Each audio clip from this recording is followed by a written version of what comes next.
வருடத்திற்கு ஒரு முறை மட்டுமே, அதுவும் சித்ரா பௌர்ணமி அன்னைக்கு மட்டுமே திறக்கப்படக்கூடிய தமிழ்நாட்டின் ஒரு அதிசயமான கோயில் இருக்குன்னா அது இதுதாங்க. நம்முடைய தமிழ் இலக்கியங்கள் போற்றக்கூடிய கற்புக்கரசியான கண்ணகிக்கு எடுக்கப்பட்ட கோயில் தான் இந்த கோயில். தமிழ்நாடு கேரளா எல்லைக்குட்பட்ட தேனி மாவட்டத்துக்கு அருகாமையில தாங்க இந்த கோயில் இருக்கு.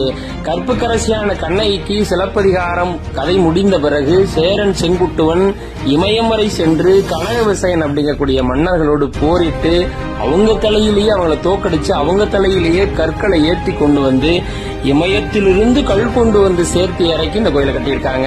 வருடத்திற்கு ஒரு முறை மட்டுமே இந்த கோயிலுக்கு சிறப்பு பேருந்துகள் விடுறாங்க. மற்றபடி கோயிலுக்கு போக கேரள பகுதியான குமுளி பகுதியிலிருந்து ஒரு பாதை இருக்கு.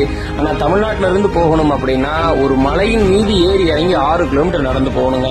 அப்படி ஒரு ரம்மியமான பாதையில போய் தான் இந்த கோயிலை பார்க்க முடியும். இப்படியான அதிசயமான கோயிலை நீங்க பார்த்திருந்தா கமெண்ட் பாக்ஸ்ல கமெண்ட் பண்ணுங்க.